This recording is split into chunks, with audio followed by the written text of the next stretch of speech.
This podcast is brought to you by Infinite Resources, a local staffing agency connecting diverse job candidates in central Iowa companies. Amplified. What up out there in social media world? This is Dr. Nagu Imhotep coming to you with enough information on issues that you need to be concerned about. Today I have as a guest Mr. Dennis Henderson. A good friend of mine. Before we get off deep into this, I want to first give shout out to the sponsors, Amplified, DSM, our sponsors, and also Infinite Resources, a recruitment marketing company here in Des Moines, Iowa. And go ahead, Mr. Henderson, introduce yourself and tell the listening audience who you are. Hello, la, la, la. Okay, so my name is Dennis Henderson, and I'm the program coordinator for the TEACH Apprenticeship Program, which is located at Broadlines. I've been there for 7 years. I've also been a lobbyist up at the Capitol, fighting for Justice Reform Consortium, juvenile justice issues, as well as criminal issues. I was an advocate for the Minority Impact Statement, which the infamous Wayne Ford created while he was at the Capitol, and we did a lot of advocacy for that as well. I was the reentry program coordinator for Urban Dreams for a long time, and I still have a good connection with them as well. That's wonderful, man. I'm gonna give a big ups or a shout out to Big Wayne. We have to bring him in here one of these days so he could light up the social media. Dennis is a friend of mine. I met Dennis almost about 8 years ago. Longer than that, 10 years. 10 years ago, and we became allies. You know, he's an associate, a good friend, somebody I can talk to. But today our subject matter is going to deal with healthcare, and you being a professional in a healthcare profession. I was looking at some information just recently that by 2025 there's supposed to be a shortage of 2.5 million nurses in the United States. And you have a program that can do something to help with that. Would you like to enlighten the listening audience about what you do? Okay, so we started the Teach and Tech Apprenticeship Program about 7 years ago. And during that time, we have managed to not only turn it from an internship into an apprenticeship program, and now we have started, we've got a grant from the state of Iowa to start our RN program, pilot program. So we go and get people with barriers to employment to come to our program. We get them their CNA license. It's accredited through the DMAC institution, and this allows them to go to the next step. So what we try to do is we try to make sure that we put people on a career path that normally wouldn't be accepted in the healthcare space. That's wonderful. You know, and looking at the disparities in healthcare amongst ethnic groups, there's a lot of racial disparities. But what's needed, we see, is that your program has helped a lot of people who are labeled as marginalized the opportunity to get in the healthcare field and make a career out of it. Yeah, so one of the targeted areas that we decided to target was the 50314 and 50316 area codes, because they had the highest unemployment rate, and this happened during a time when Iowa was at 2.3%. So we had one of the lowest unemployment rates in the country. Mm-hmm. And the unemployment rate in those areas was 16%. And if you take into the dynamics of how they determine unemployment, they said that the actual number is closer to 36. So, I mean, we targeted those areas intentionally, and so we were able to successfully get quite a few people from that area, those area codes into the program and get them into careers. And even when they don't work out for Broadlines, we feel like that's a win because they're not going back on welfare, they're not going back to prison, because now they got a skill that they can fall back on. That's true, man. It really is a God-sent gift, I'm inclined to believe, especially for a lot of young people who are coming out of high school, don't know what direction to go, don't know what to do, trying to figure out your pathway.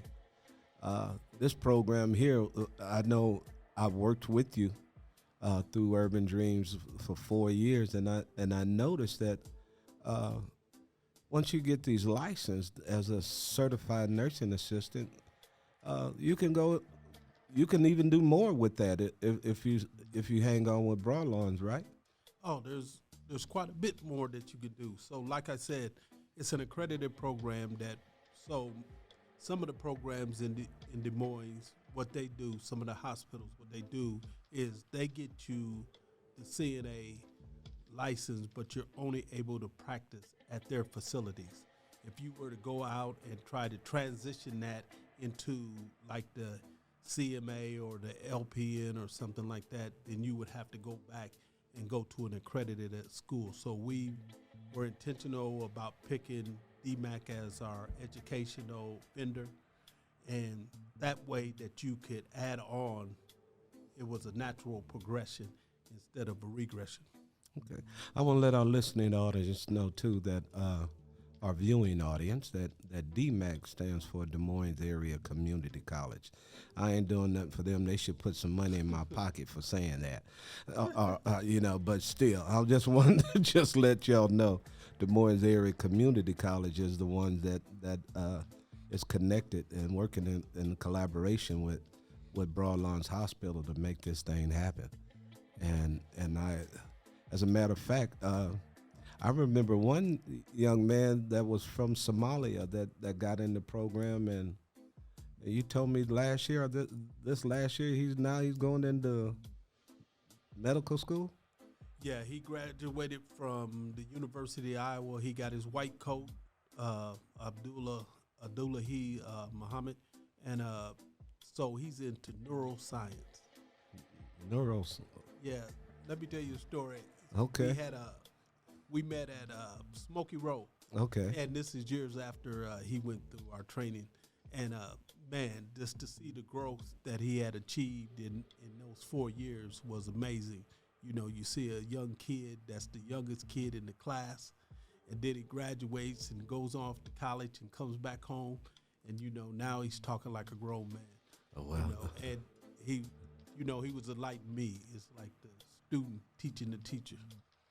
Man, that's something, because I know I came in frequently in those past 4 years to talk about soft skills, and to see somebody that came in coming out of high school, you just don't know who these people might be. Some folks think that just as a certified nursing assistant, that's it. But Broadlawns does something extra too, don't they? If an individual completes the program, So anybody that completes the Teach and Tech program, Teach is for adults and Tech is for our high school students. If you complete the program, you're automatically eligible for the RN apprenticeship. So that's like $16,000 of free education. And you see people talking about education loan repayment. yeah, You get to start your career off with no debt. you can whoop that with a hickory stick. Man, who the hell? Come on, B.B. King had a song back in the day, child support, alimony, she eating steak and I'm eating bologna. Come on, you going to college and you driving up all this debt. Here's a program where you can go for free and get paid while you learn, get your license and get paid to work there at the company, at that hospital. And if you wanted to continue your education, the hospital pay for it. That's a fact. Damn, win. You'd be asinine not to take that opportunity. You know, some people probably would think, oh, all I'm gonna be doing is changing diapers. It's more than that. But no matter what field you get into, you got to do what you have to do till you can do what you want to do. And the process is the same no matter where you go. You get an entry-level position, and then you work your way up. You know, like you said, Abdullah, he came in as a CNA. Yes. While he was still in high school. Came home from college and worked the floors. Okay. Like everybody else, Uh-huh. the rest of the CNAs, and then went back to college and got his degree. So Now he's applying for Iowa, Minnesota, or and DMU. Okay. So those are the med schools that he's going to. Oh, that's wonderful. And just that's something about the mind.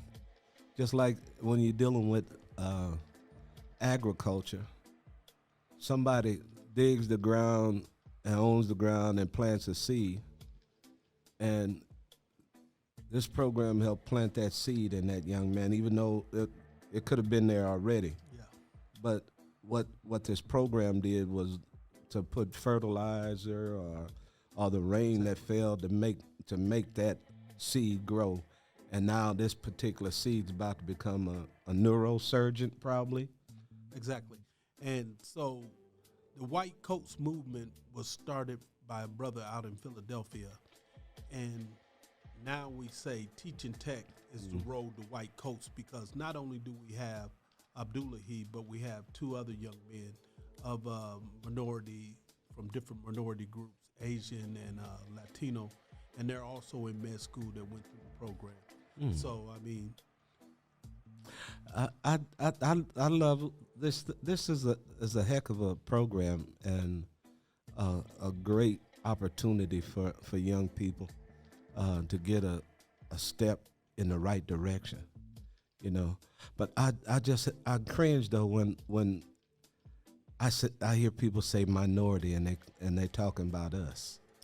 Yeah, I know in this country, you know, it shows that we might have a lower percentage, but on this planet, we're the global majority. and I understand that, Yeah. but in Iowa, Yeah. so they have these concepts that you have to be cognizant of.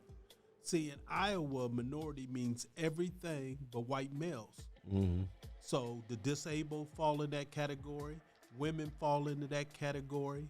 You know, Asians, Latino, everybody but white males. Mm-hmm. Now, on the federal level, they decompartmentalize that. Mm-hmm. And so women get their own, you know, the disabled get their own, Mm-hmm. you know, African Americans get their own.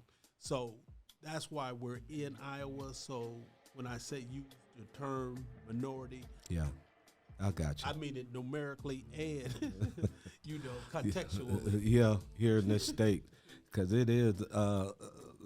If it wasn't for a few drops, well, you know. But at one time, they used to say here in this society, if you had one drop, you was 100%. Yeah. You know, but still, those days are behind us, and we hope that they stay behind us and not bring that yakety yak junk back up. But we see it in the political climate, the political environment that we in right now. I'm going to digress for a minute. Go ahead, bro. When we were talking about the program being a road to white coats, you got to understand that blacks only make up 1% of the doctors in the whole United States. That's a problem. Yes, it is. Because if you look at the statistics as far as the causes that we go to the hospital, Mm-hmm. we are disproportionately represented for almost all diseases that takes place. Mm-hmm. Hypertension, diabetes, cancer, all these things we're like 2%. I mean, 50% more likely to have these. And what's really troublesome is these are preventable illnesses. Yes. And all it takes is like early detection. Me and Dr. Shaw are working on getting out the message because dementia is becoming a big subject now, especially among African Americans. So it's important that we start publicizing, the disproportionality that we represent in this dementia field, and get people to know that if you do certain things, you can offset any dementia, and it's all about early detection. That's beautiful, because there needs to be a all-out campaign on that, because we know all of the racial disparities that people of different ethnic groups, other than what they claim they call dominant culture. I remember listening to Dr. David Williams out of Harvard University, West Indian brother, and he stated that your zip code is more important than your bank account to a degree, because if you're in a particular zip code, your life expectancy drops if it's in a poor area. Man, and your insurance rates go up. So give the poor people some more hell, huh? Babylon makes the rules. That's the name of this daggone show. So it makes all the sense, because we see disparities. Yet through it all, as a people, I can't speak for other ethnic groups, but I can speak for my own, because I'm a member of it, and I know that resilience is something that we stand on. And my father and my mother, they always told us that failure was not a ever come to me talking about failure. You had to keep on pushing regardless of what you think, whatever you're going through. And I saw my parents do it, and now I got to do it. I've been doing it. So if I didn't, I wouldn't be here. I agree. So the thing about it is, a lot of people try to measure themselves by other people. Their standards. Instead of measuring themselves according to themselves. If you strive to be the best that you can be, how can you not be successful? That's true. I got you, man. But you can never reach your full potential if you're always trying to be as good as Nagus, or as good as somebody else. Yeah. You said you had a campaign, and you campaigning to reach out and grab how many people that you're getting ready to do now? You got another cohort coming up? Oh, 10 people. So we have a cohort starting in January that we're going to hire 10 people to go through the program. That program is pretty full right now. I'll be making some decisions on making the selections for that program. But we have another one starting in March. So 10 more people will be eligible to get in the program. And but let's get something understood. You have to have a passion for healthcare. True. This is not something that you're going to get mega rich on unless you reach the heights of Brother Abdullahi. Now, he'll go on and he'll probably make millions of dollars before it's all over. I believe he'll probably be published in the next couple years or something like that, on his journey, because, neuroscience is constantly evolving, so he'll always have something to do. But the journey of 1,000 miles begins with the first step. That's true. So, that CNA is probably just the first step on a ladder. So there's many ways, and a lot of people, they watched ER or something, and they believe that all you have is doctors and nurses. And that's not true. There's so many pivot points inside of a hospital. And once you get inside the doors and you see all the other opportunities that exist, and now you're in a community of people who are about that work, and they're eager to, mentor you or help you navigate those halls. I want to ask you a question. What is the criteria for someone getting in?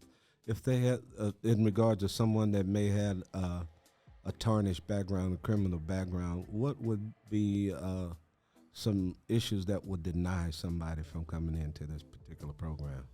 Most of the time, I got a criminal background for that matter. So I do too. And I don't think nobody's is as bad as mine was.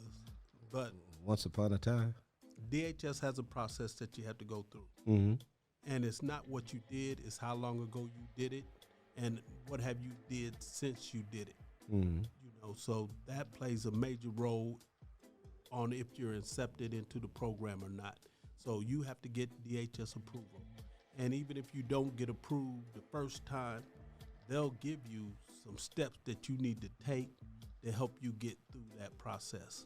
So it's a lot of diligence. You know, it's easy to ruin your reputation, but you know, it takes time to rehabilitate your reputation. Without a doubt, man. Without a doubt. It's been 27 years for me now, but still, good Lord. One of these days they might figure out that I'm all right. I'm not as bad as I used to be. I mean, what you did wasn't all that bad. No. When you take it in the context of where we're going to now, Yeah. you know, as far as marijuana being acceptable a product. Mm-hmm.